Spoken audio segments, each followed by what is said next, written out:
Mr. Bhatia, over to you. Thank you very much, dear friends.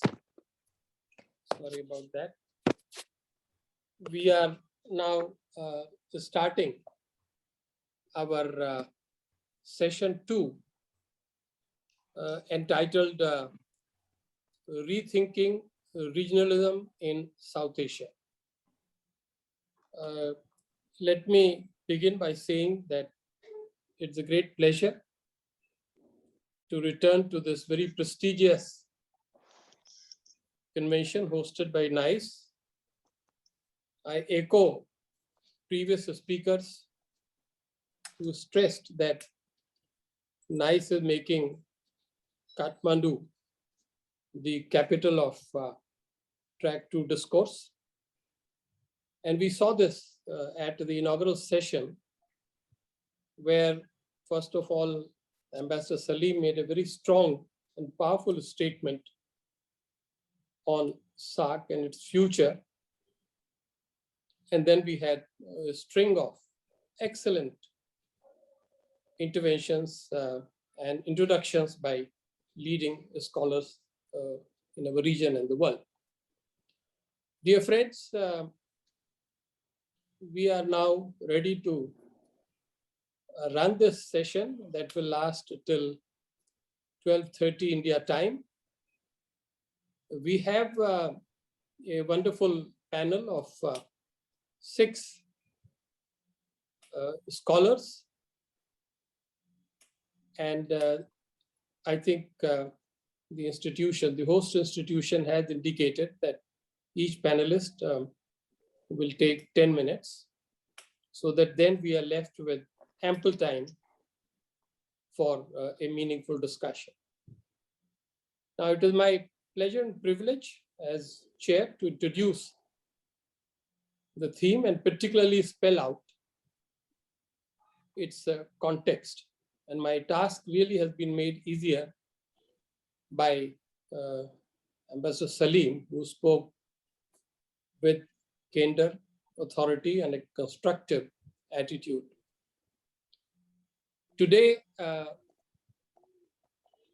South Asia, in a way, is bookended by what is painfully unfolding in 2 of its extremes, Afghanistan and Myanmar. Right now, what is happening in Afghanistan is even more a cause of serious concern. But the tragedy unfolding in Afghanistan does not make us forget as to what is happening in Myanmar. The only difference is that Afghanistan is very much a part of South Asia, whereas on Myanmar, there is sometimes some debate. Now, I would like to make a few broad points here. Firstly, to me, with my background of 36 years in diplomacy and over 12 years in the field of strategic community, to me, regionalism is simply defined as friendship within our region. And that comes through dialogue, which results in cooperation and paves the way for ever increasing regional integration. We know that other parts of the world are full of the story of successes, semi-successes, setbacks, even failures of regional integration. Regions come to our mind: Europe, South Asia, Central Asia, Africa. Of these, it is broadly believed that European Union has been a great success despite all its challenges and problems, and that ASEAN too has done quite well. But in comparison, our region does end up disappointing us. I recall that a decade back, Dr. Manmohan Singh, then the Prime Minister of India, once observed that there is debate among scholars whether or not the glass of SAARC or the glass of South Asian cooperation is half full or half empty. I could use that to say today, perhaps the only debate among scholars would be how empty is the glass. And that essentially emanates from the basic fact that while routine activities of SAARC have been going on, the summit has not met since 2014, as we learned very clearly right in the first 1 or 2 minutes of this conference. Now, that is a ringing statement, and that raises the question whether we need SAARC or we don't need SAARC. If we need SAARC, then obviously the involvement of the leadership is essential. In a way, one can also say the same about BIMSTEC. BIMSTEC summit has not taken place since 2018. Now, we've been hearing for long that major decisions have been prepared and kept ready for the clearance and approval by the BIMSTEC heads of state or heads of government. Unfortunately, that is yet to happen. And I think every month and every year that goes away takes away something from the importance of that package. So essentially, taking the macro view of SAARC, BIMSTEC, SASEC, BBIN, and the rest of it, we probably have to conclude that, yes, we have scored some achievements, but we are still not there where we would like to be. And therefore, we have to reflect and introspect and ask ourselves as to what really are the compelling reasons behind this state of affairs. Is it that the reasons have to do that are internal to each of our country?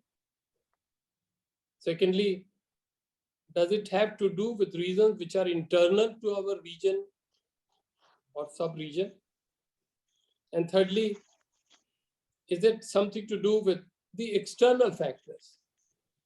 So we need to think about it. I would like in the end to really make 3 points to trigger some reflection and debate. First point is that in our view, no club can succeed if some of its members continue to have acrimonious relations for one reason or the other. There's not enough agreement on resolving issues through a peaceful method,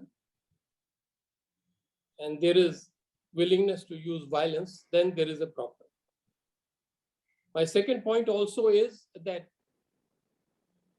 the present state of regional cooperation and integration in our South Asia clearly shows trust deficit.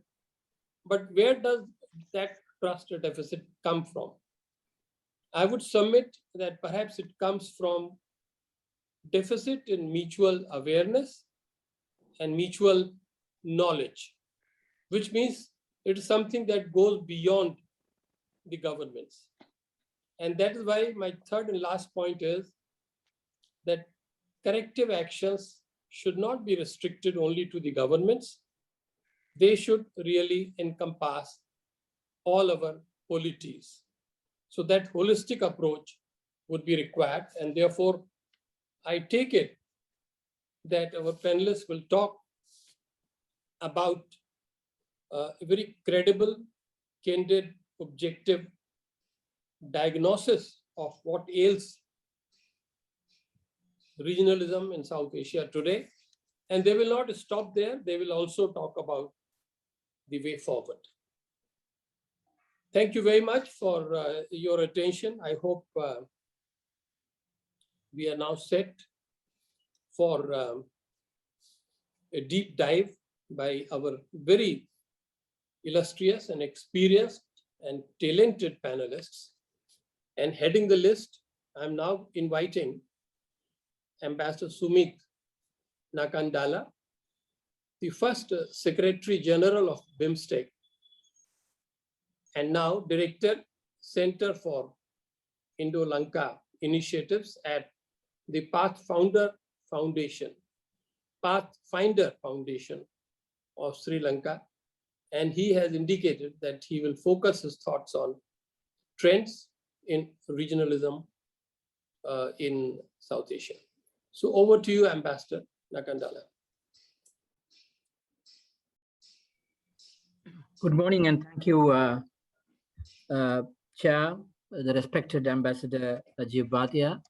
Thank you very much, Raju and my friend, for inviting me to speak on this very important segment of the three-day conclave, which is the first one, I think, in the recent times, especially during the outbreak of a pandemic.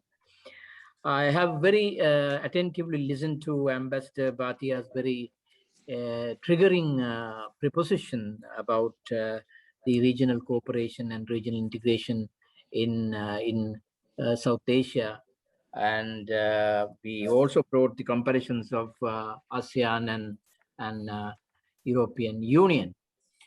In fact, I just wanted to take our collective memory towards even before the independence. And in fact, the need and desire for regional cooperation and integration was felt even before the independence of or decolonization of the South Asia, especially Indian subcontinent. One of the very prominent event, or rather attempt to investigate how best the regional cooperation could be made or could be ventured into was the famous 1947 Asian Relations Conference held in Puranikula in New Delhi. I think that was the triggering point for the events and organization which followed thereafter, like Bandung Conference, Colombo Powers Conference, then Non-Aligned Conference, and even for the Colombo Plan for Cooperative Development, which is based in Colombo. So the desire for regionalism, regional cooperation, has been longly felt by almost all the leaders in Asia, as well as Africa, I would say, because they felt that they felt the two ways. One is the what we now call North-South cooperation and South-South cooperation. But for some reason, these efforts have not been, especially which I am referring to the historical 1947 Asian Relations Conference, could not be continued for certain reasons. One of the reasons I would attribute the untimely death of Sri Lanka's Prime Minister S.W.R.D. Bandaranaike in 1956. We now find that he had a vision like what Pandit Nehru had for South Asia. Now, I think it was very clear to other leaders as well. I mean, the leadership in Myanmar, then Indonesia, Malaysia, especially. I think Malaysian leadership was very instrumental in establishing the ASEAN as an organization. Now, I'm not going into the much of the details, but I think it is important because the matters that couple of matters Ambassador Bhatia mentioned about in order for any regional organization to succeed, I think there are certain prerequisites. I, as the first Secretary General of BIMSTEC, had the enormous and daunting task in taking the organization forward. What I realized, in fact, even before going to Dhaka, the leadership is very important.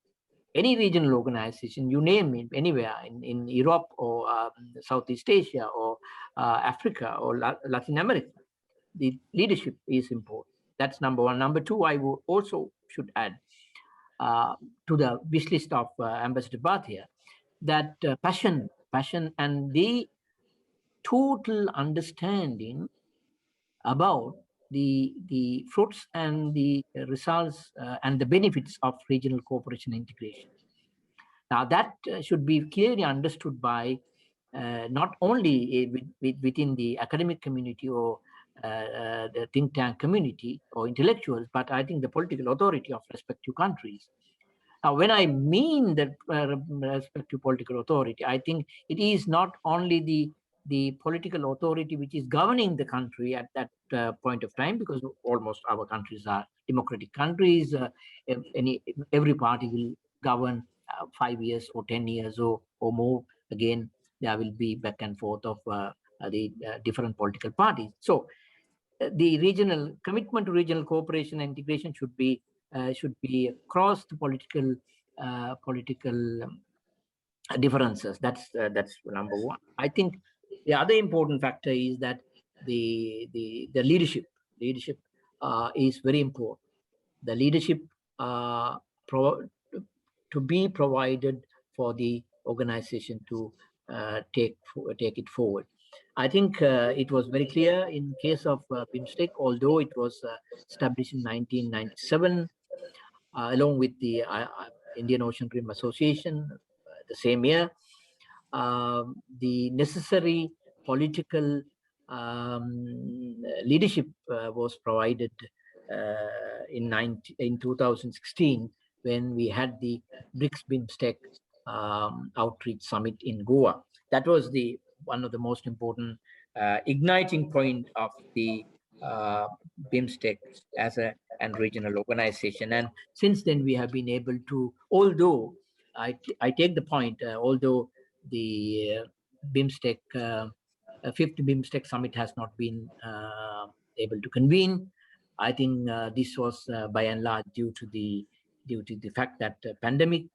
I understand unofficially that fifth BIMSTEC summit will be held later this year in December, but we will have to wait and see how things will emerge at that point of time, whether we would go for a hybrid summit or whether we can go for in-person traditional summit of the head of states. I would prefer that in-person summit of head of states, because it is important not only signing and concluding agreements and conventions, but also personal rapport between the leaders and sharing their insight how the regional cooperation and integration will take its next logical stage. Now, one of the things that I think we have not yet we have been using that apart from the political kind of rhetoric and collective minds of our leaders since 1947. Of course, SAARC was established in 1985. Before that, I think there are two important organizations which are very instrumental in promoting regional cooperation and integration. That is UNESCAP, which started its previous avatar as a cafe, Economic Commission for Asia and Far East. ECAFE had been changed to ESCAP. ESCAP is very consciously promoting and advocating regional cooperation and integration. And I think SAARC as an organization had been benefited. And there are a number of proposals how the economic integration could be expanded or expedited in the region. Number two is the role played by the Asian Development Bank. In fact, the Asian Development Bank was established under the recommendation of the ESCAP finance ministers meeting, which was held in 1960s. So we have institutional mechanism, intergovernmental institutional mechanism to promote regional cooperation, regionalism. But what is missing is, as I said, that the lack of political leadership and lack of passion. And when I say lack of passion, and I think Ambassador Bhatia also mentioned that trust deficit. Yes, of course, that is very important to agree, and I'm very happy our dear friend Khalid Saab is also participating in this conference. He will certainly make value addition to that, and we all know the reasons behind the problems and delays in the SAARC integration process. But at least what is happening to other areas like regional cooperation in Indian Ocean, can that happen? Can that take place? The other one is the BIMSTEC. So then the other one, very importantly, Asia Cooperation Dialogue. Now, I think my time is getting over, Mr. Chairman. If I can have one or 2 minutes to flag certain things. The one important element in BIMSTEC, we have not been able to finalize the BIMSTEC FTA, Free Trade Area Agreement. Of course, we have been negotiating FTA, the services agreement, then investment and custom cooperation side by side as a package, not like in what we did in SAARC process. But here we were parallelly doing that, and we have not been able to do that. That's number one. Number two, we are, I think most of us in the panel and the listeners, when we talk about regional cooperation and integration to regionalism, we have a set backup. That set backup is Bela Balasa's 4-stage integration theory. But can something else be used? For example, increase of connectivity in the region. Can it be a catalyst or igniting factor to promote regional cooperation and integration, and as a whole regionalism package? I think that is what we need to look at in terms of new political realities emerging in the region, especially in the Indian Ocean. Although Indo-Pacific initiative has not made specific itemized wish list, but I think the Belt and Road Initiative cannot be wished away. I think there will be a lot of impacts for the regional cooperation in South Asia and Southeast Asia. We will have to wait and see. Thank you, Mr. Chairman. I've taken 2 minutes more. Thank you. Thank you, Ambassador Nakandala. It's perfectly okay. I mean, you have such rich experience of managing BIMSTEC at a very critical time.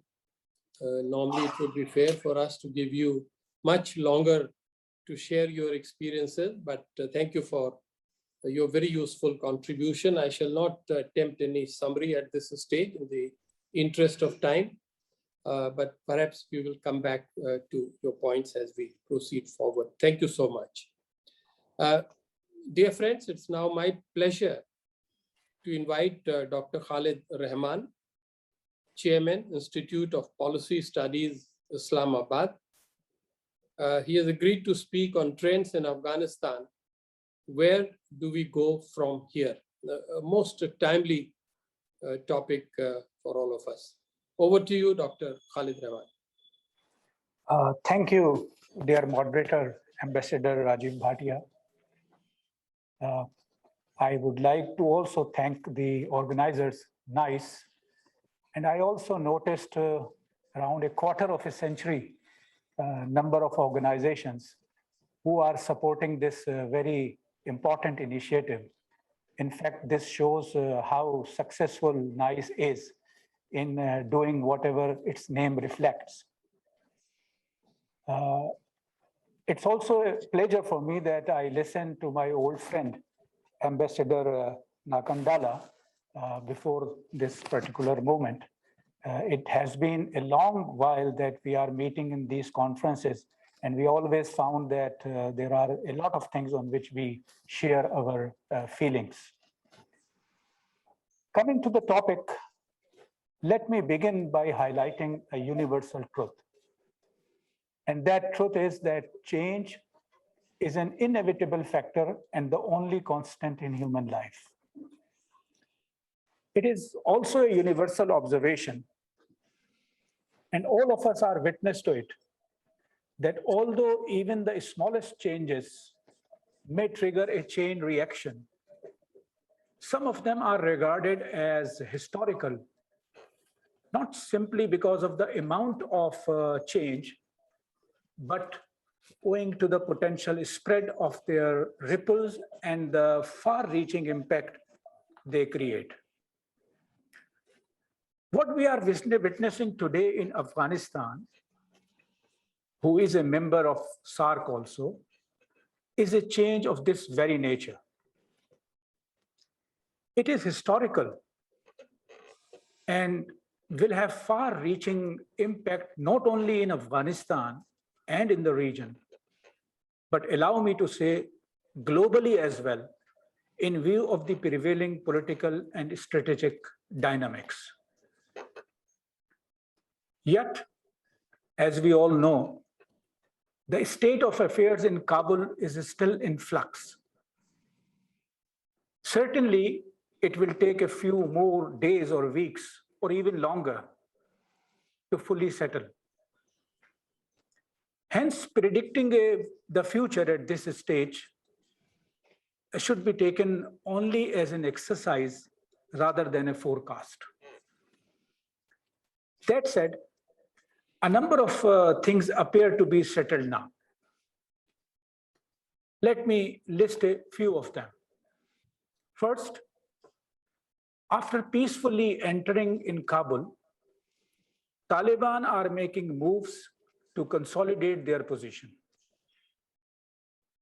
They have announced and practically demonstrated journal amnesty, while persisting with their ideology, though I would say in a low tone. They have denounced some of their past actions and showing keenness for an inclusive government. My second point in this regard is the longest US military engagement in a war has come to an end. Americans, along with their allies, did whatever they could do to destroy the Taliban and thus have a permanent political hold in the region. They, however, remained unsuccessful. In the process,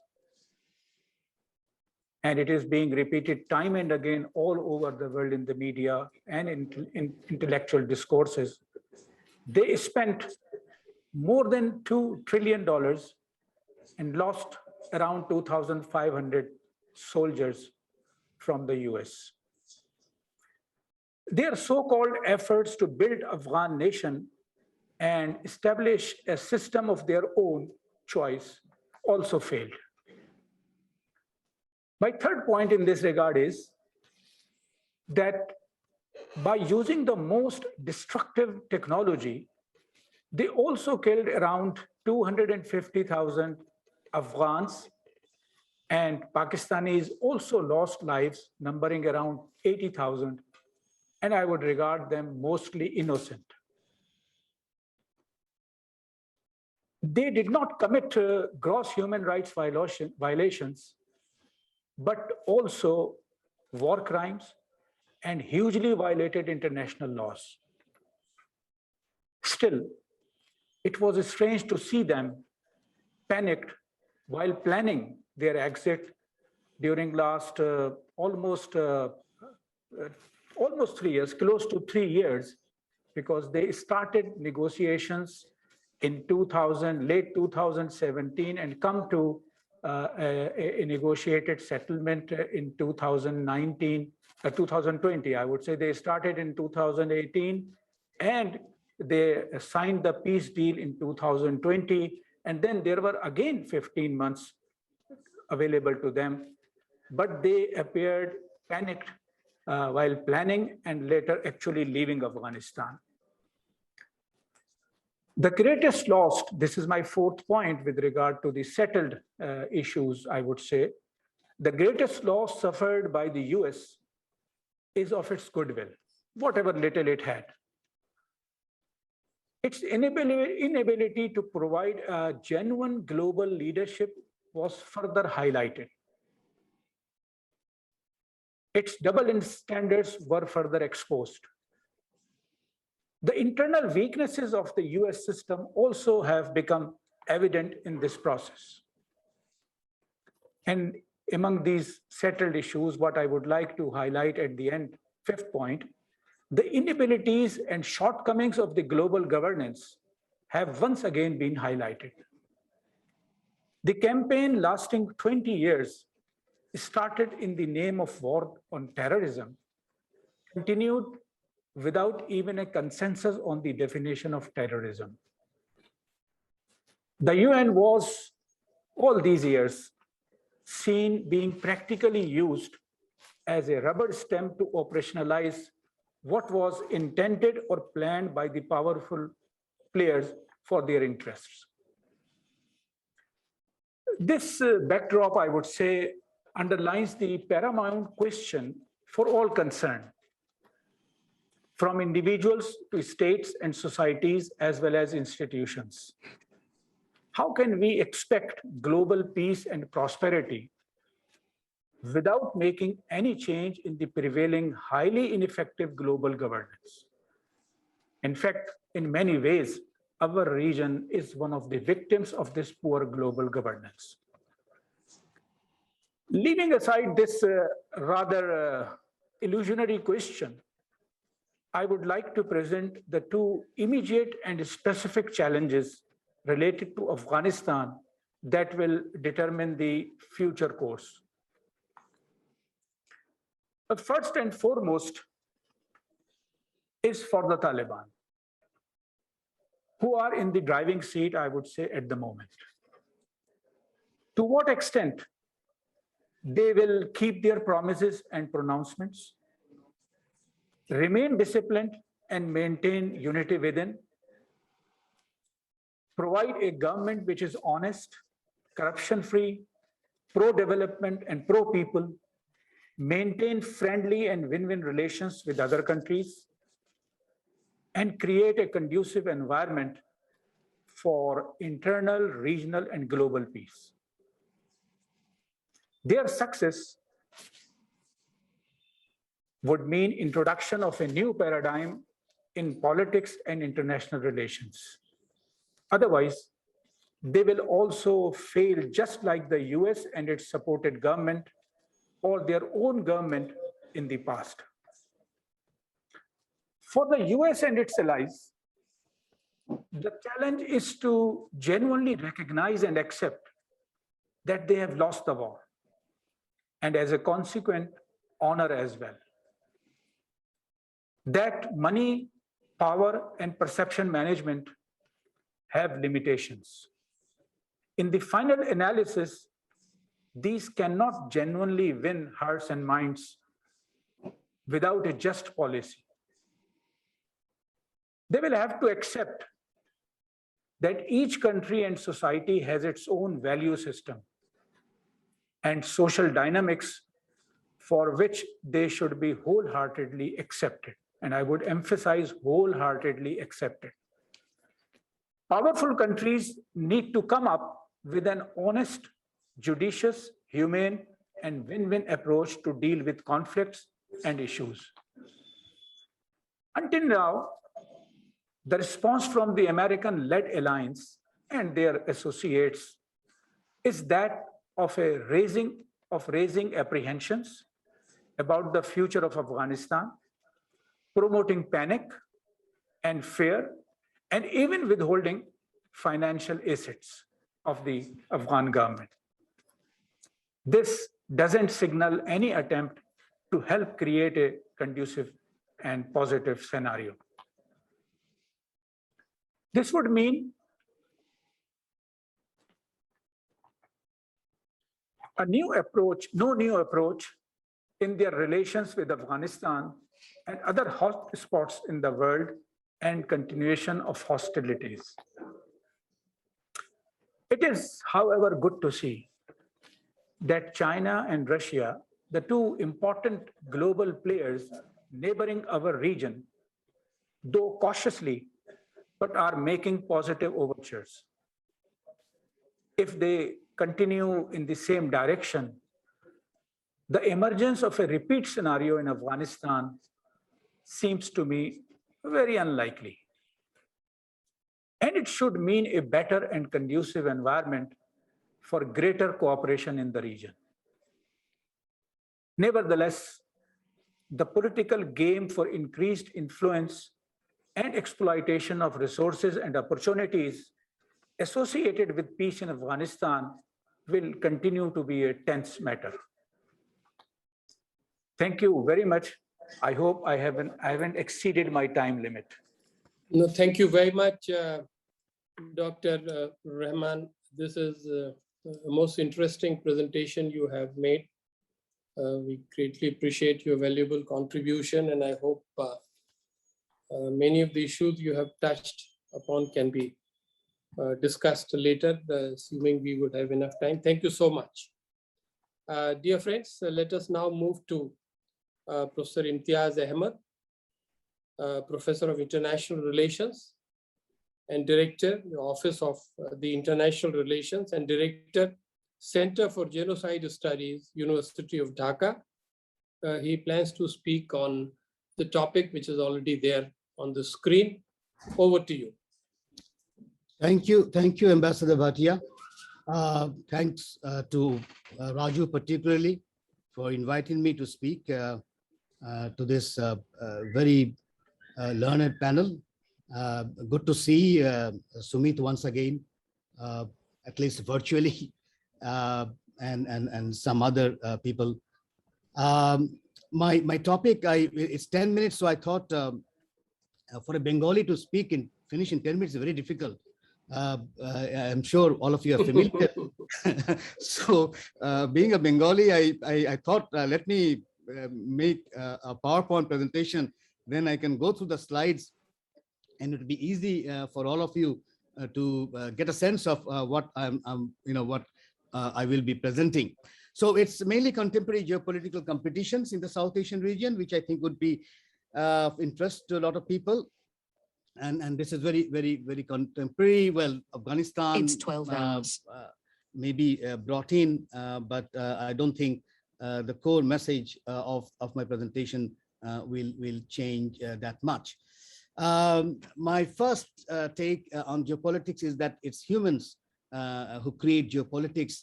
Geopolitics does not create humans. This we need to keep in mind. It is absolutely important.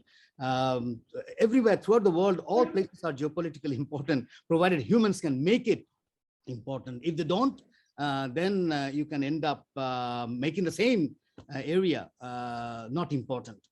The reason I say this, and I want to start by citing the Turkish poet Nazim Hikmat, that brother, just wait, as long as I've got honey in my pot, bees will come to it from Timbuktu. So what you need to build is honey. The more honey you have, you become geopolitically important. That's the point. And who's going to make honey? Well, the bees are not going to make the honey. Of course, the humans are going to make honey when it comes to geopolitics. So keep Nazim Hikmat in mind, and I think it becomes simple. Let's go back to 18th century and look at the kind of trade this region had. And this is before the arrival of the British. And the reason why British came, all the Europeans came all the way is mainly for the honey, let's put it. Back in 18th century, keep in mind, China was the largest economy in the world, and undivided India was the second largest economy in the world. So if you have two big economies in the world, in Asia, you can well imagine bees will be coming from different places of the world. And that is precisely what happened, with the arrival of the Europeans. And the starting of IR, if you focus on South Asia, I would say the international relations, some countries, probably Sri Lanka, can take it a little bit earlier, but I would say in a big way, the birth of international relations in South Asia is 1757 with the British colonization of Bengal. Now, Bengal, remember, in 18th century, Bengal was the richest province. The Bengal that you see today and the Bengal that was in 18th century are markedly different. So as the richest province in South Asia, it's quite, one can see why the British would arrive in Bengal in that time and colonize first Bengal. Keep also in mind that it was Bengal which, and when I talk of Bengal, it's always Greater Bengal, Bengal, Bihar, and Orissa, and which went through a cartographical massacre later on. Keep in mind, it was only in Bengal which the British ruled for 190 years. The rest of India was ruled only for 90 years. So Bengal had the big, the colonization impact much more than the rest of India, I would imagine. Colonialism and you have the deindustrialization of Bengal. Dhaka itself was a pretty industrialized city at that particular time. As research shows, one of the big industrial cities during that time, particularly on cotton industries, and of course muslin was the big one, and part of the reason why it got back to that very quickly with Bangladesh becoming now the second largest RMG producer in the world. So colonialism is the one which deindustrialized Bengal, but I would say deindustrialized whole of South Asia. It's not only Bengal. But when we talk about the West and the developed West, keep in mind, you can't talk about developed West without colonialism and slavery. And this is the tragic relationship they had. The slaves went to North America and all the cotton pickers were the slaves, as you know. And then the raw materials went to Europe, which never can produce cotton, but became the largest producer, Liverpool and some of the other places. And so the manufactured goods came from Europe. And this is how the development of the West. So when people talk about development of some of the Asian economies, whether it's India or China, it's not based on slavery, not based on kind of relationship that the West had. Keep in mind, whether it's India or China or even Korea, it's qualitatively different. Very quickly, this changed with decolonization. The decolonization, and if you look at the first image on the left, back in 1855, and it's an interesting cartoon, back in 1855, the father is telling the son, go to the colonies, good luck, boy, go and seek the fortune. By mid-20th century, it went other way, where the father of a colonized country is telling his son to go to Britain and make fortune. This is the transformation that took place. Those who are familiar with Shashi Tharoor's books, very popular books, I think we'll get some facts and figures as to what happened during colonialism. But then came the globalization, and globalization is very interesting because and this is something I don't think Marx or Lenin, they could even predict about the development of capitalism, because during Lenin's time, by the time of Lenin, you had internationalization of trade, internationalization of finance, international relations of investment, internationalization of investment also. But what you did not have, and what we have with globalization, is that for the first time in the history of capitalism, we have internationalization of production. That never took place. And Marx could not even imagine that capitalism, the production could be internationalized. And the reason why you have internationalized production is mainly because of the technology. The ships that we now have is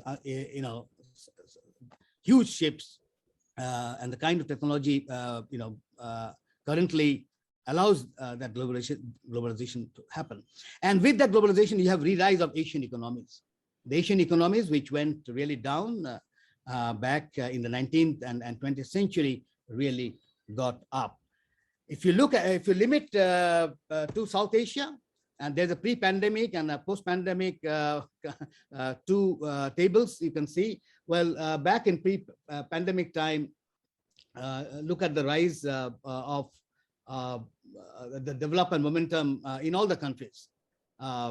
And even with pandemic, yes, some of the South Asian countries suffered, but the projection is quite high for all the South Asian countries. So that tells you when the pandemic would be, would get tamed down, and I'll talk about a little bit of why that is becoming difficult. But one can easily see that the re-rise will continue. Now here comes the geopolitical competitions in South Asia. You have, of course, the Belt and Road Initiative by China, and it's almost requiring X number of structures to contain one particular country. So you have Indo-Pacific Alliance, then you have the Quad, then of course you also have Build Back Better World Partnership, the G7. Now, interestingly, a lot of people will talk about competitions, but the next slide will tell you that with Build Back Better World, it's not so much of competition. Actually, it's incommensurable competition, because when we talk about BRI, it's traditional infrastructure investment, ports, highways, airports, dams. That's not what BW3P, particularly at the global level, is wanting. Yes, of course, US is almost reproducing the BRI domestically, making investment in infrastructure. But when it comes to the world, the B3WP is looking into climate, health, digital technology, gender equity, and equality. In fact, I think is a superb kind of relationship that can happen. But at the same time, one can see the G7's policy would have, at least the idea is that they want to have more relationship with civil society, whether it's health or climate or gender equity and equality. Now, how that will impact upon developing countries, how much the developing countries will be comfortable with that is something that one has to see how that will develop. As we speak, I don't think some of the things, post 2008, I always say a lot of things that started back after Second World War started to decline. Now, so these are incommensurable competition. So I don't see a serious problem in that. All the South Asian countries can join if they want to. But the lessons from COVID and pandemic is something that we can't throw away. And this is where the vaccine nationalism comes. And it has really impacted upon in many ways. And it's sad that, the developed countries and some of the big developing countries could not, join together and keep the pandemic to an epidemic level, because virus will mutate. It's only how, where it will end up, whether you keep it at an epidemic level or it goes out of hand, becomes a pandemic. Now, this one, I also imagine one could have kept at the epidemic level. But the point is, there was no. Sorry, Professor, another minute or 1 so. minute, yeah, I'm done with 1 minute. Thank you. So, Thank you. And that has created problem. So this, there will be intra-quad misgivings, and maybe in Q&A we can come in. The last two slides are on Bangladesh, because I want, being a Bangladeshi, let me also flag. Bangladesh always has this principle of friendship towards all, allies towards none. It is not a post-71 principle. The principle was stated back in June 1970, when Bangladesh was part of Pakistan. It was in the Awami League manifesto, made it very clear that it's friendship towards all. And this was the Cold War period, height of the Cold War. But Bangabandhu Sheikh Mujib went and said, no, we need friendship to all and allies towards none. And one can easily see why the United States was not that happy back in 71. In 73, it reiterated, it continues. Now, with that principle, what we have is Bangladesh, a growth without enmity. We really don't have any enemies, and no enemies at all.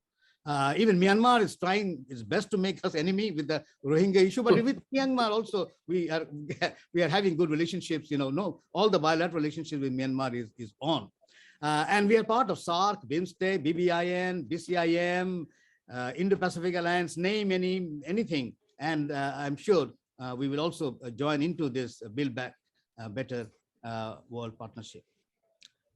That's all. Thank you very much.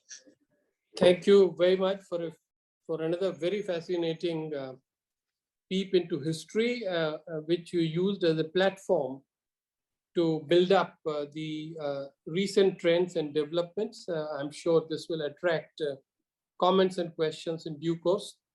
Thank you for your valuable contribution. Now, dear friends, let me invite Dr. Posh Pandey, Chairman, South Asia Watch on Trade, Economics and Environment, based in Kathmandu. Over to you, Dr. Pandey. Thank you, Ambassador Bhatia. Well, let me take this opportunity to thank Professor Subramaniam Raju as well as Dr. Pramod Jaiswal of Nepal Institute for International Cooperation and Engagement for providing me this opportunity. Well, here my focus will be basically on this new old order and South Asia. If we look at the development since the beginning of 21st century, the world has increasingly experienced technological, social, political, and institutional changes that collectively are leading towards new old order. Here I would discuss the implication of such changes for South Asia, particularly focusing on the changes at global level, regional level, as well as at sub-regional level. Well, with regard to changes at global level, let me start with a pessimistic statement, with saying the liberal old order, which we have nurtured for last 70 years, is in crisis. In fact, the whole order is fracturing. Many of the norms, institutions, and practices that uphold the liberal international order are under stress. The balance between democracy and market-based economy has broken down. The welfare state, which has managed the inner contradiction of capitalism through social pact and striking a balance between capital and labor, has also collapsed. Open trade is resisted not only by tariff and new forms of protectionism and mercantilism, but also by the crisis of multilateralism in international trade governance. Trade wars are recurring events. Similarly, soaring economic inequality has fueled populist resentment, loss of faith in democracy, and also ethno-nationalism. We see ideological polarization, which has aggravated the geopolitical rivalry. Development in technology and communications, particularly development in ICT, have strengthened the surveillance state, and it had enabled the proliferation of disinformation and fake news. Well, to summarize the development, we can say that old order has significantly changed since we initiated regional cooperation in South Asia. The liberal order is collapsing. We see accelerated fragmentations of global order. We see reactionary nationalism. We see strategic decoupling. And also we see great power rivalry and competition for sphere of influence. Well, so let me discuss the competition for less sphere for influence. One of the principal shifts in today's changing global order is steadily moving from American unipolarity to multipolarity. That is some sort of the old of regions. I mean, all over. I mean, in Europe, in East Asia, in Africa, everywhere, in Latin America, you find regions. And now you find the old of regions. And also challenging the democratic American leadership. Authoritarian powers like Russia and China are assertively working to control in their respective region. Coming home in South Asia, I mean, Professor Ahmed also highlighted, the US has come up with Indo-Pacific strategy with its core alliance in Quad or the quadrilateral security dialogue, which is an informal group of like-minded democracies in the region comprising of Australia, Japan, India, together with the US. And regarding this Indo-Pacific strategy, we also see the continuations of the same strategy by the new government, US government also, as US President Biden has zealously endorsed the free and open Indo-Pacific. And recently, maybe yesterday, Vice President Kamala also, asserted this free and open Indo-Pacific even in Singapore. And another part, China has recently launched two initiatives. That is China, I think, it was launched in April this year. And that is China, South Asia Emergency Supply Reserves and Poverty Alleviation and Cooperative Development Centers, which complements that Belt and Road Initiative, which has enormous international investment project to create Chinese soft power.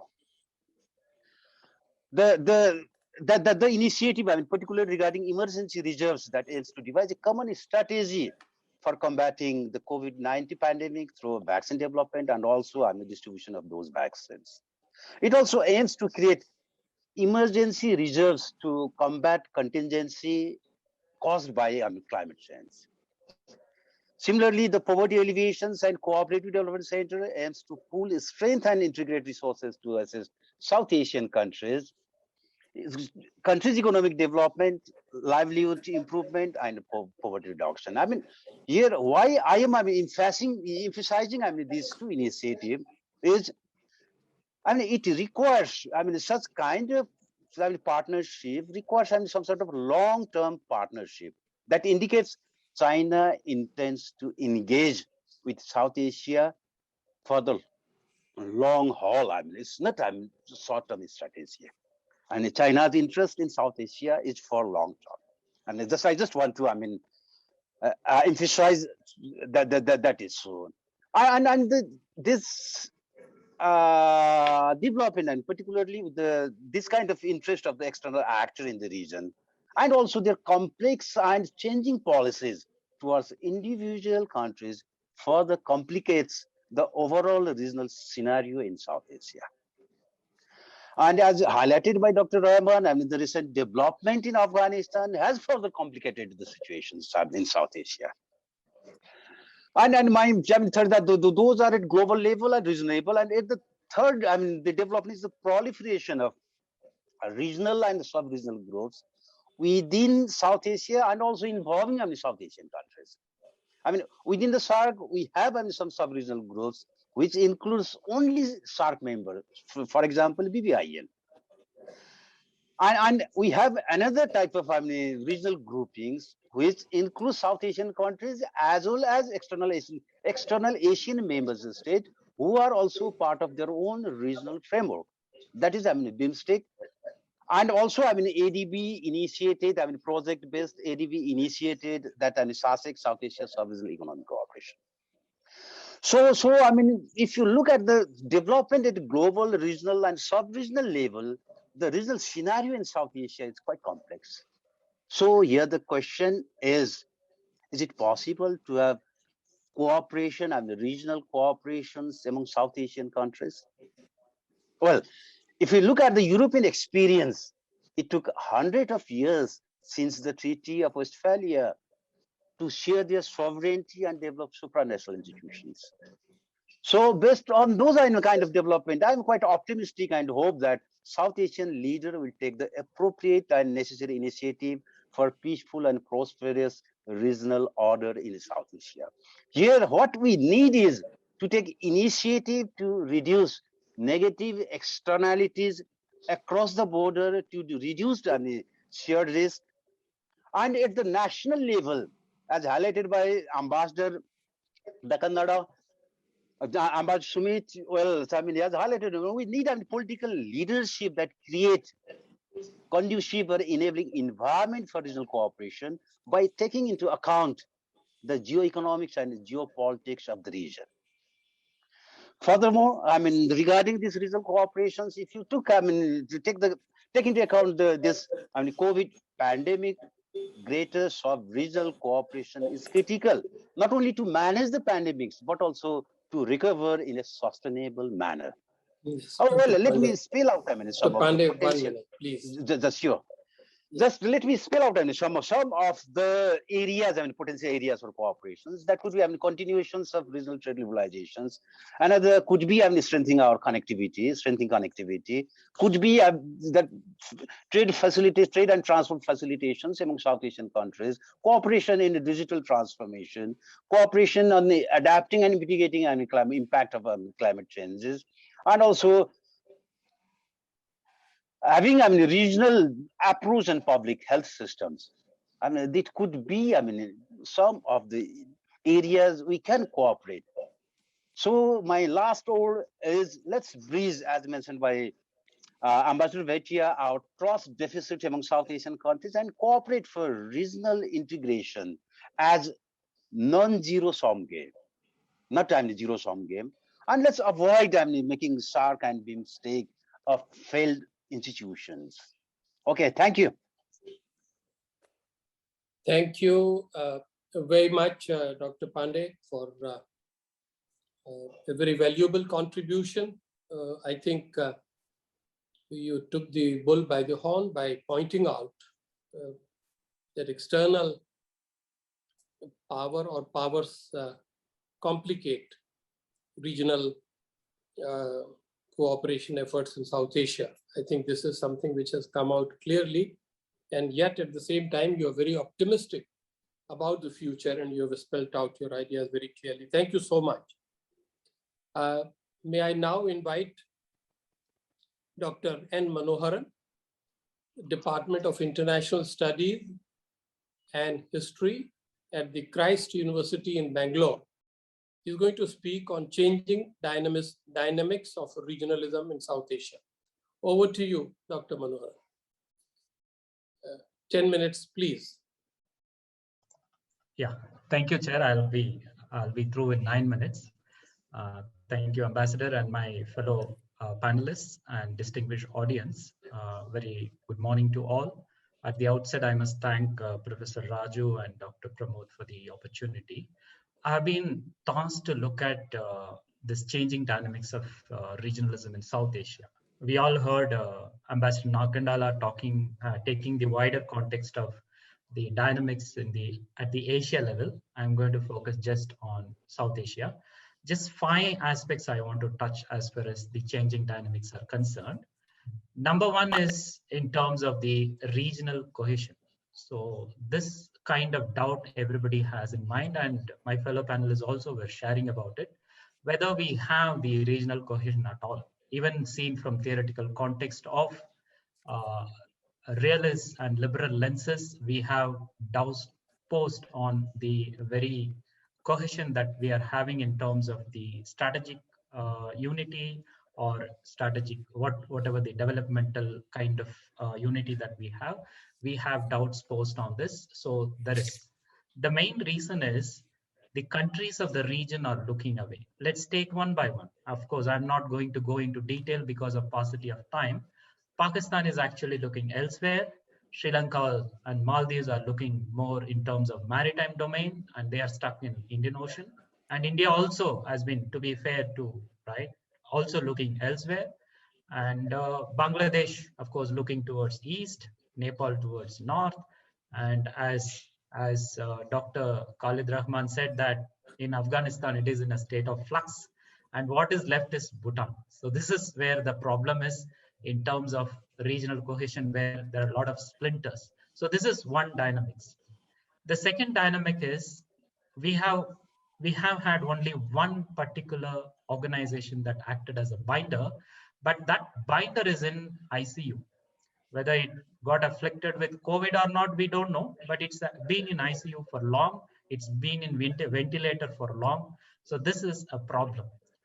And also we need to take note of that. India, despite understanding or realizing the importance of the regional cooperation of late, because when SARC started, we all had doubts. Pakistan, India, the two big powers in the region, we had doubts, but later on we joined. But in terms of the regionalism, the power of regionalism understanding, we all understood, but still we are not in a position to leverage. So this is the second dynamics that is. The third dynamics in terms of substitutes in the place of SARC.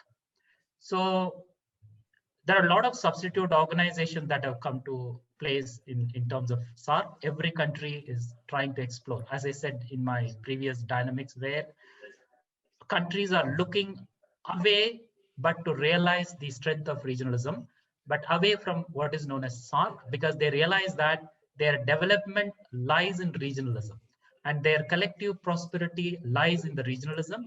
Even if you want to have a good neighborhood policy, that lies in regionalism. All these power strength of regionalism is being recognized, but away from SARC. So that is where three categories of substitutes have come in place in place of SARC. One is sub-regional substitutes, like speakers before me pointed out in terms of BBIN or South Asia sub-regional economic cooperation. They are all in place.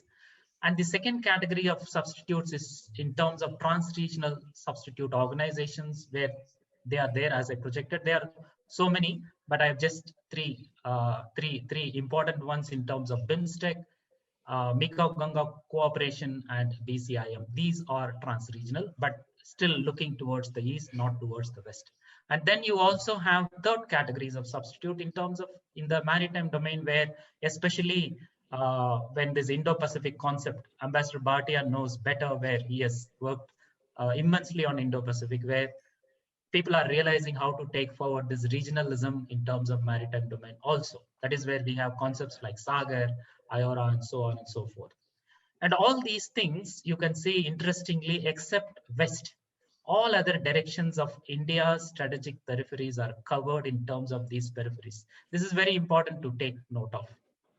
And the fourth dynamics comes in terms of the push from the small states, either in 70s and 80s in the formation of SARC, or later on, small states have placed, we should acknowledge this, small states have actually played immense role in pushing the regional organizations or regional mechanism, or even keeping the spirit of regionalism alive. So if at all, if somebody asks the way ahead or what is the hope lies in how the small states are going to take forward the regionalism in this particular region. And then there is a fifth dynamic, what I would call it as extra regionalism factor.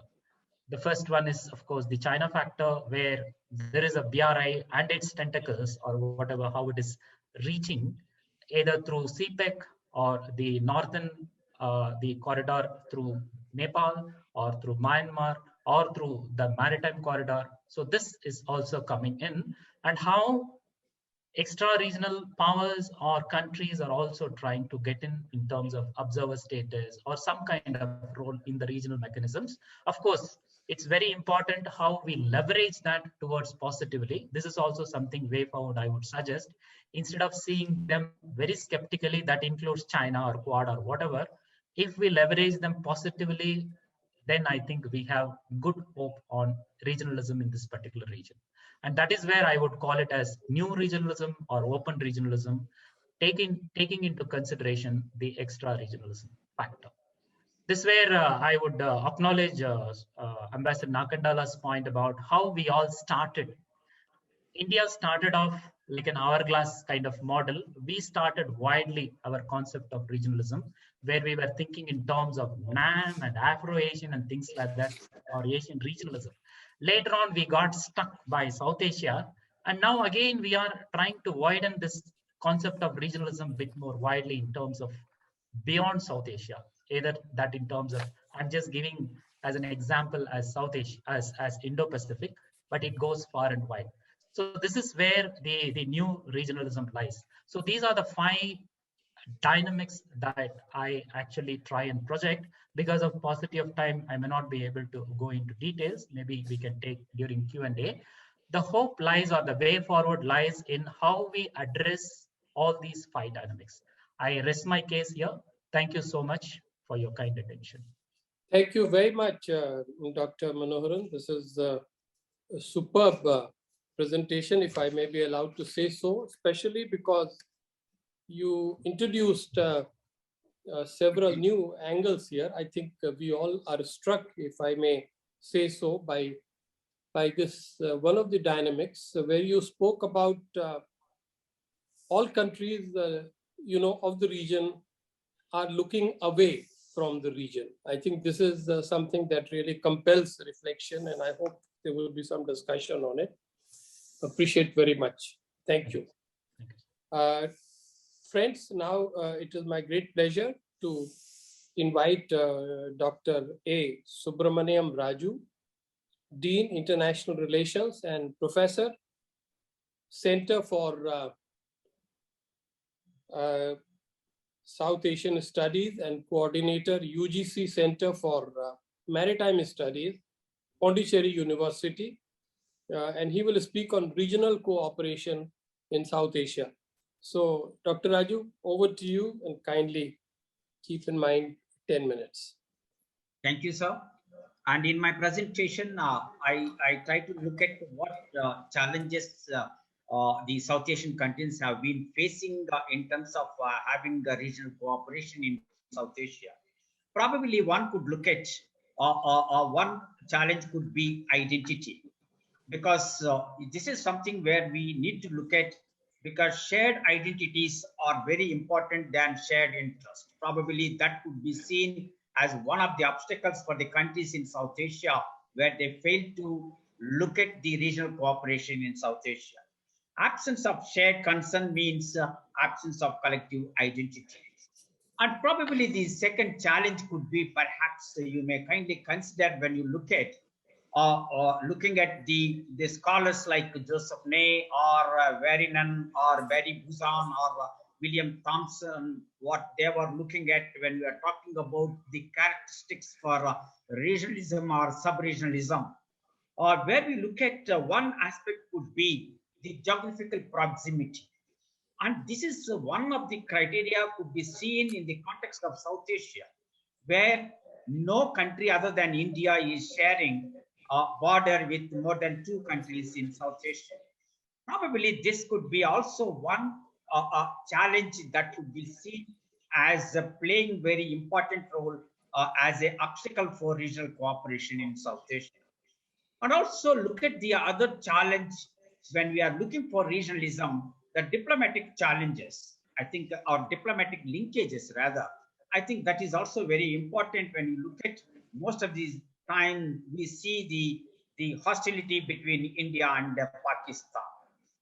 And also we look at the national securities national security cannot realistically be considered apart from one another.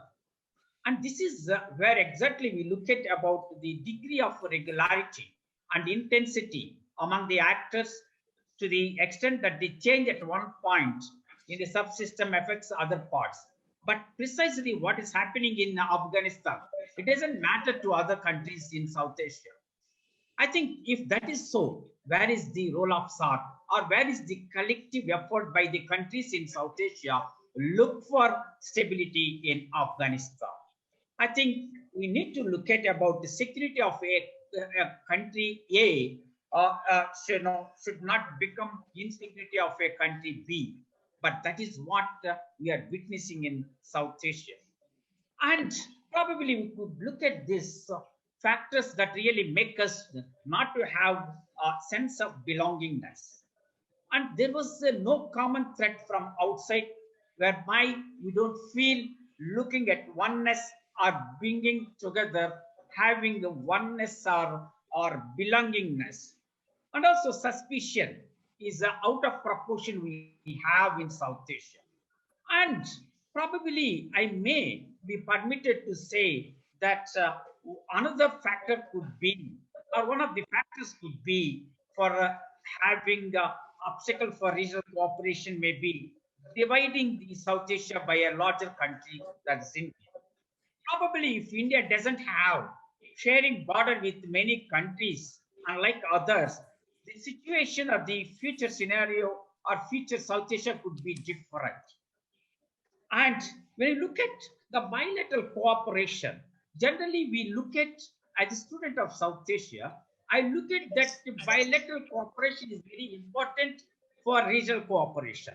But this is not possible in the South Asian context because bilateral cooperation is largely between India and the rest of the region, and whereby this has become an obstacle for regional cooperation.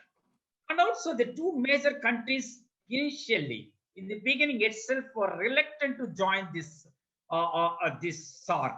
And we have seen because of their reluctance, we had Article 10, where there was a provision for bilateral issues to not be brought into and consensus to be taken as a priority or as a compulsory for any proceedings. And if you look at the trade is about 5%. What does it mean?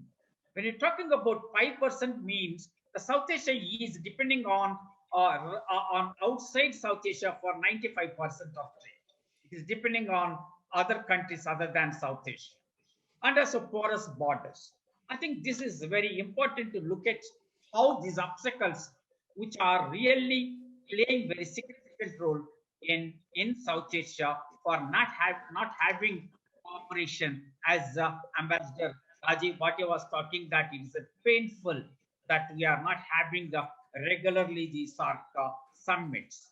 And now look at how this cultural connectivity is missing. There's one aspect which we should have taken it, but then somehow it was sidelined in our regional context. And now look at about how these countries, the countries in South Asia are looking for benefits rather than contributing to regional cooperation. I think the conflict between India and Pakistan could be seen as an obstacle for regional cooperation, but also, as I differ with the previous speaker, the Dr. Manoharan, who's talking about the small states' contribution are eager to have cooperation at regional level. I differ. I think equally, I think the smaller countries are also responsible for not playing a constructive role for regional cooperation.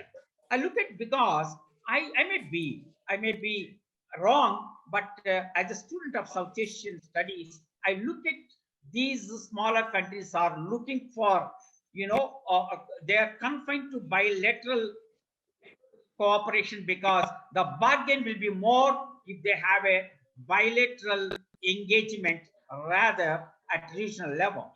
And also when you look at China, when we fully aware that Article 10 doesn't allow, if a country says that China should not be part of SAARC, still the sentiments of that country may be right or wrong, but when this provision doesn't allow the country to propose, but some of the countries are, are bringing this China to be part of SAARC. So this is something where the countries in South Asia, apart from India and Pakistan, they are also, to some extent, are also contributing for not having regional cooperation in South Asia. And also, when you look at about different multilateral engagements where the countries are involved, of course, engagement is a buzzword, but then that is really not facilitating the countries to have more on regional cooperation in South Asia. I think when you look at, but having said this, can we just keep and have a pessimistic view on that there should not be a regional cooperation in South Asia? But there are stimulators. We have the challenges can be converted into opportunities, and opportunities can be translated into reality. Like conflict between India and Pakistan could be example for these two countries to learn more, to have cooperation. Poverty can be seen as very, very important aspects that countries come together. And this the threats are now transnational in dimension, where they have to come together to address the, and some of these challenges I think one can look at. But finally, I look at that minus Pakistan, whether it is possible to look at the scenario in South Asia for regional cooperation, because Pakistan is situated, that is a strategic location which makes South Asia, either in terms of energy cooperation, either in terms of stability in Afghanistan, or in terms of connecting with the other regions like Southeast Central Asia or West Asia. I think we need to look at how Pakistan is very important. I don't want to further focus on that. And when you look at that, I think, sir, maybe 60 seconds I will become completing, sir. And I would like to give one or two examples. And one is something, because the countries in South Asia have understood the importance of regional cooperation, thereby they enter into the ship, like representing 8 countries joined in the ship as 8 crew, and the 8 crew are trying to pull the ship into different directions and making us to think that the ship is moving, but it is as where it is and it is not moving. I think this is somewhere we have to look at. And another example, if you permit me, sir, I have to look at this, understanding this scenario in South Asia. I look at the link between engine and the compartment. Engine as can be identified as India because it is linking the border with most of the countries, and the compartments like the other countries. Engine can function only when it takes compartments along with the engine, and compartments can move with the help of engine. I think we need to come with this kind of situation. Otherwise, very, very difficult for us to think about regional cooperation in South Asia. I think finally end up with that when we fail to plan, there is a scope to plan. But when we plan to fail, then it would not be possible to plan. So thank you, Chair. Thank you, sir. Thank you very much, Professor Raju. Thank you for a passionate presentation. And also thank you very much for being so disciplined to adhere to the timeline. Dear friends, now comes the most critical point in our discourse here. I've been looking at the comments and questions at the chat box, and I'm going to exercise my discretion as the chair. We really have to conclude this in 15 minutes. What I plan to do is, I will, at this stage, at least in the round, not trouble delegates from India too much with the questions. I have looking at the chat box and listening very carefully and making detailed notes. Tried to frame 4 questions, one each for the first 4 speakers. So I'm going to reel out the questions now, and then I would request each panelist to speak for 2 or 3 minutes to answer them. And then I will come to the two Indian scholars to say something on the discussion that they would have heard by them. I hope this is acceptable. Ambassador Nakandala, the question to you is that that this delay in BIMSTEC summit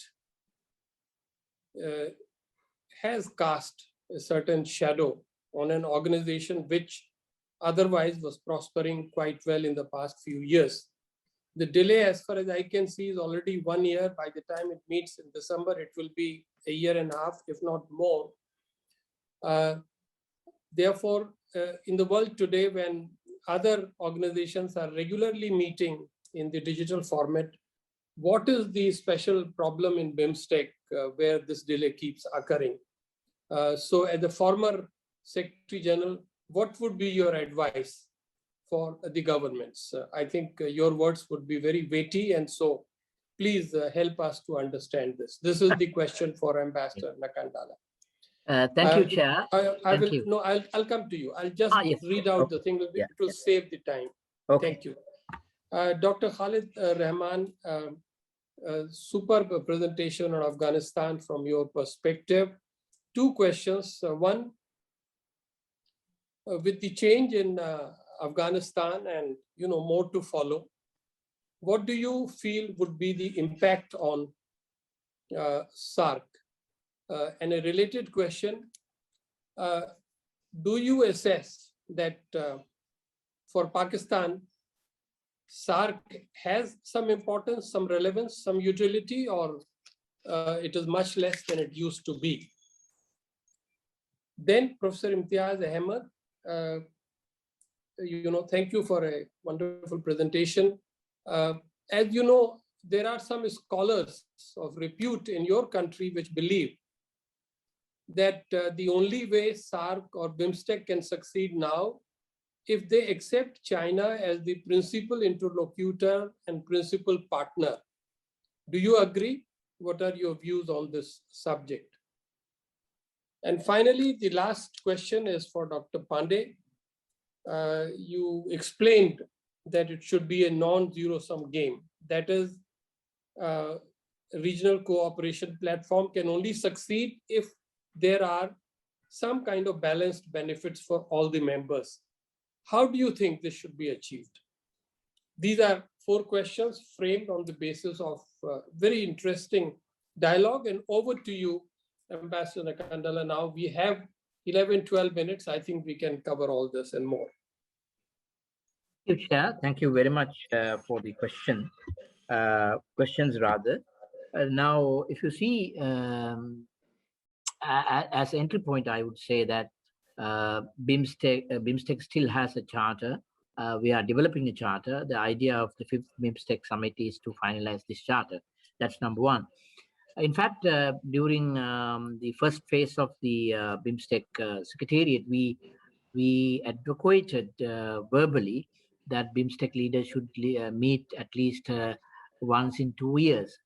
Once in a year annual meetings will not be that possible and feasible because of the busyness. But what happened, the good thing during the pandemic is that digital connectivity has been used very frequently.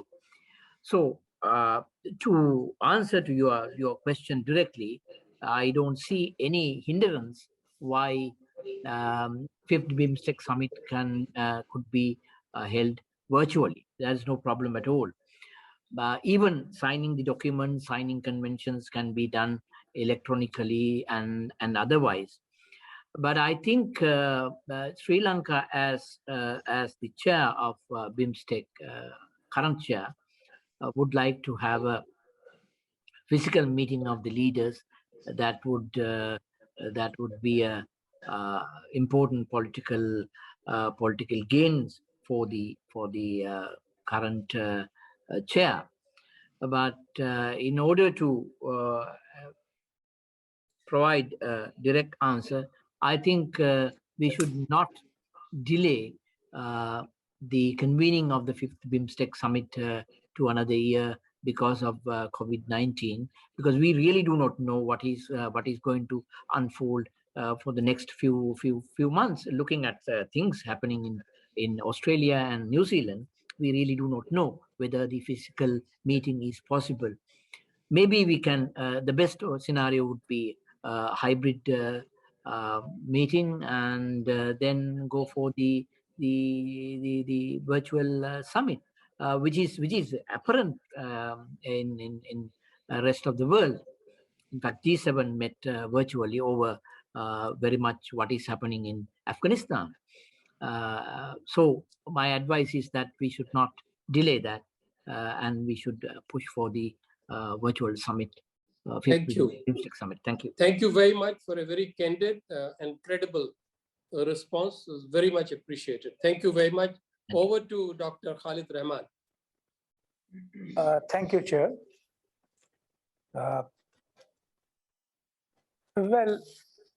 in response to your first question, I would like to say, as I have mentioned in my presentation also, that the change in Afghanistan is not only going to make changes in Afghanistan and in the region, but also at the global level. But there are certain ifs and buts, and the time will tell. So in that sense, as far as the impact on the region is concerned, there is every likelihood that it will have. But as far as the impact on SAARC, I have doubts, because we have seen SAARC even before the US invasion in Afghanistan, that it was not working. It was not successful in bringing real cooperation in the region. And when the Americans invaded Afghanistan, and they have been there for the last 20 years, and it was the time that Afghanistan was included in SAARC as a member country, but SAARC still couldn't made any headway. So with keeping that in view, the region will certainly be impacted in many dimensions. But as far as the SAARC is concerned, I don't think in the immediate future it will have any kind of impact. Now, coming to your second question, as what Pakistan sees for it in the SAARC. First of all, I think it was indicated in one of the presentations, perhaps in the last presentation, and it was in a way provocative also, that Pakistan can be, if I rudely or if I say it crudely, Pakistan should be expelled, or Pakistan should be taken out of SAARC, and that will be helpful. So I think Pakistan certainly has more than one identity. Yes, it has an identity of Central Asia, Central Asian. It has an identity of Western Asia also, and it has an identity of South Asia also. And it is true for many other countries that they have more than one identities.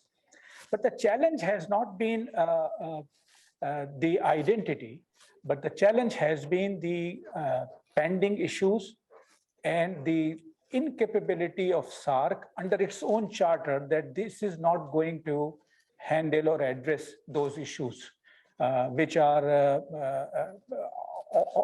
there since day one. Now, if that scenario remains, I think SAARC is not only useful for Pakistan, it is not useful even for other countries, as has been said by many speakers during this whole discussion.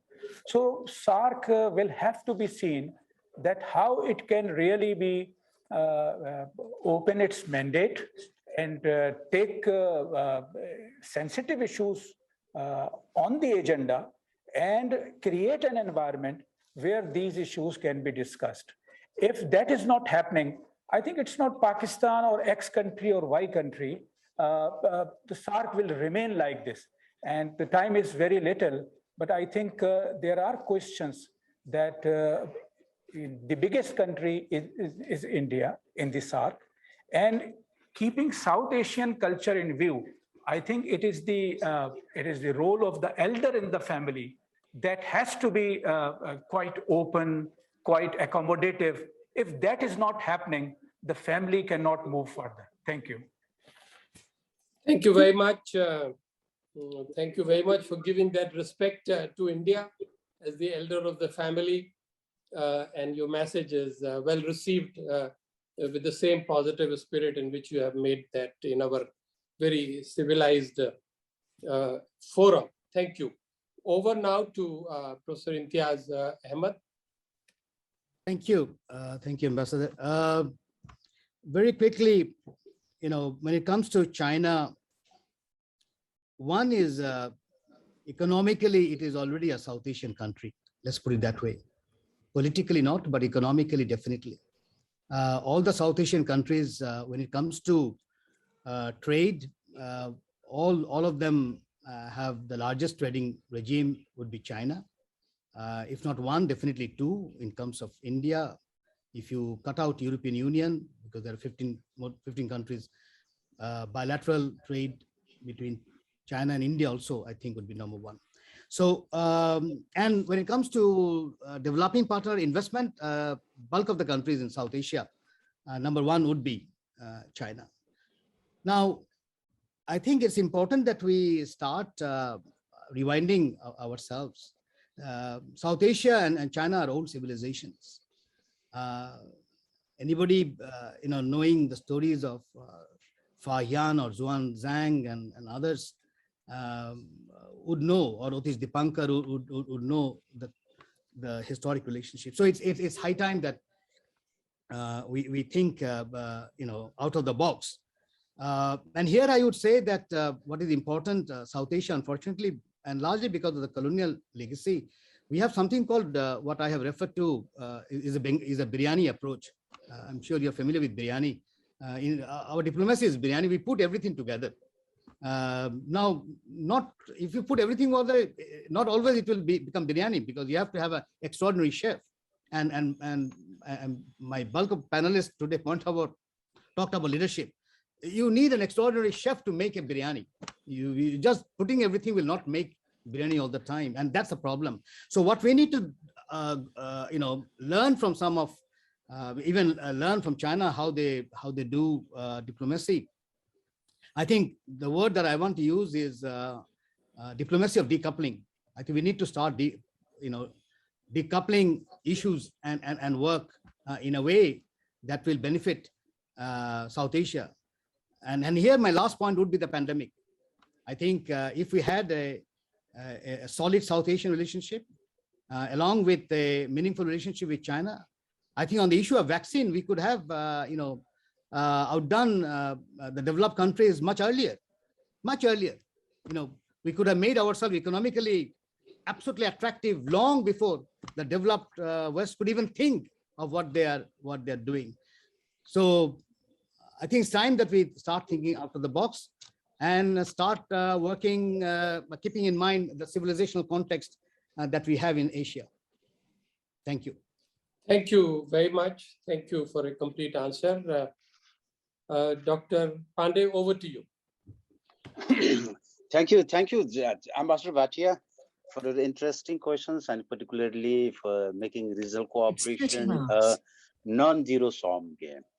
Well, I mean, for this, I think the necessary conditions, though it might not be sufficient condition, is the political buy-in of regional cooperation in South Asian countries. That is, agenda of regional cooperations should get some sort of space in election manifesto. I mean, until now, well, I mean, we academicians and diplomats talking about regional cooperation, the need and importance of regional cooperations. But if you look at political parties, well, now you don't find any space of regional cooperations in their political agenda, in their election manifestos. So first thing is the issue of regional cooperation should get space in election manifesto. That is one way. And after having that, then what we can do is we can focus on areas where we can reduce negative externalities across the border.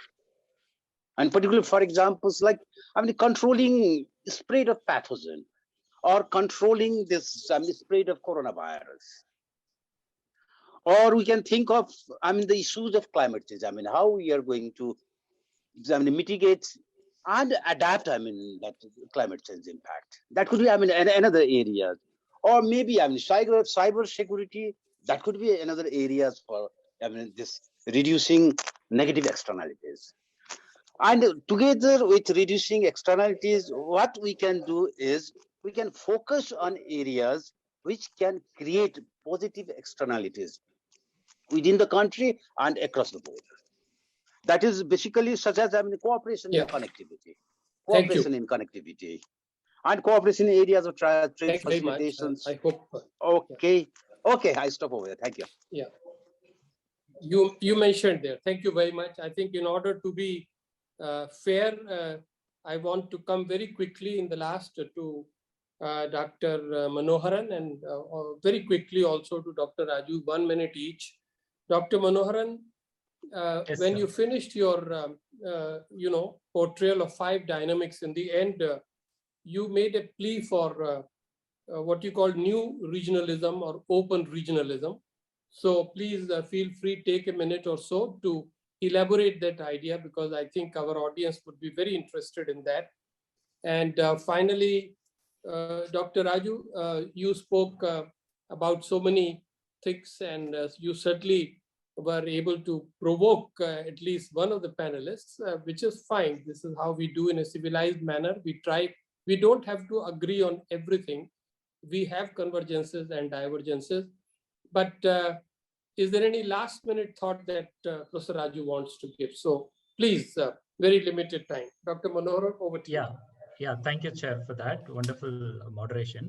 I just reflect on 2 points which you asked me to just reflect on. First is, as I openly said, that countries are looking away. For various reasons, they are diverted away from the region. So one of the diversions is in terms of extra-regional factors. So instead of looking at suspiciously or in a competitive manner the extra-regional factors, if we could roll in the extra-regional factors inside to build up regionalism, that I would call it as open regionalism, which I think we can use it for our advantage. So that is one. Second is in terms of I think I agree with everybody here where Professor Imtiaz was talking about. It's time that we need to reframe the regionalism, where we need to, I don't want to go into specifics, we can all do it later. We need to see what is their value for everybody. Instead of singling out or minusing somebody or canceling somebody, it is time that we should rebuild again and think for what is value for each and everybody, including Pakistan, including every country. We should think. Instead of also thinking in terms of we should have a common traditional external threat, then only we can be binded. I think that has failed in all over the world. That kind of regionalism has failed. Instead, we can always think in terms of what are the common threats and also goal-oriented development binder. If we have such kind of thing, I think regional cohesion can be brought in. Thank you, sir. Thank you very much. Very clear. Dr. Raju, over to you. Yeah, and regarding this minus Pakistan, I did not say that we should think. I said, can we see minus Pakistan, which is not possible. That's what I was referring. I also mentioned that Pakistan is very, very important, either in terms of the stability in Afghanistan or connecting South Asia with, West Asia or Central Asia. Further, I can say, I did not say that we should see minus Pakistan. I was looking at Pakistan is essentially important for regional cooperation in South Asian context. And further, I can say that I cannot even imagine that because there is no cooperation from Pakistan, that is why there is no cooperation in, among the countries in SAARC. But I can give you that even without Pakistan, the BIMSTEC is also not seen any progress. So in that sense, I look at Pakistan invariably essential for SAARC. So I did not say that we should ignore Pakistan. Thank you very much. Thank you. No, thank you. Thank you so much. I think we are ending on a very harmonious note here. We have stated our differences. but we have done so in a civilized manner. And I think what is most important is that each panelist has enriched our understanding of the issue and helped us to really appreciate it from his angle. Dear friends, we are now coming to the end. Please allow me in just about 30 seconds to state the conclusion. I notice a clear recognition of dissatisfaction with the present state of regional cooperation and integration in South Asia. I also notice very clearly broad consensus on the reasons for this poor state. Of course, not everybody agrees on all the list of reasons which have been put forward, but one can see a broad arc of consensus on that. And finally, from this disappointment and from this realistic appraisal, there is a common desire that given our history, given our geography, given our habits, though they are feeble habits of having worked together, we need to make, once again, a special or at least a renewed effort to secure fulfillment of the aspirations of the founders of regional platforms in our region, SAARC, BIMSTEC, and other platforms. So let us draw home this conclusion. Let us take this message home. I hope our panelists will share with us the gratitude to NICE. I would also say that it is incumbent on us, I'm sorry to use that strong word, but certainly it is expected of us that the convergence of our messages will be shared in our own countries and beyond our countries with the region, with a purpose to promote the idea of regional dialogue, regional cooperation, and regional integration. In the end, dear friends, let me request you to join me in applauding our extremely wonderful and talented panel and for their wonderful contribution in this session. Thank you very much. And once Distinguished Chair, speakers, ladies and gentlemen, as we have come to the end of this session, we would like to express a sincere gratitude and thanks to the Chair for agreeing to chair and moderate the session today. Our sincere thanks also goes to all the speakers for being a part of the event and delivering such comprehensive and convincing presentations. We would like to acknowledge our gratitude to our friends from the diplomatic community, experts, academia, media, and different organizations. Finally, we must also mention our deep sense of appreciation for the audience who participated in the webinar and those who are watching us live. Thank you for your valuable time and attention and for making this session productive with your questions. Once again, we are truly honored to have you all with us today. Please do join us in the next session. Thank you so much.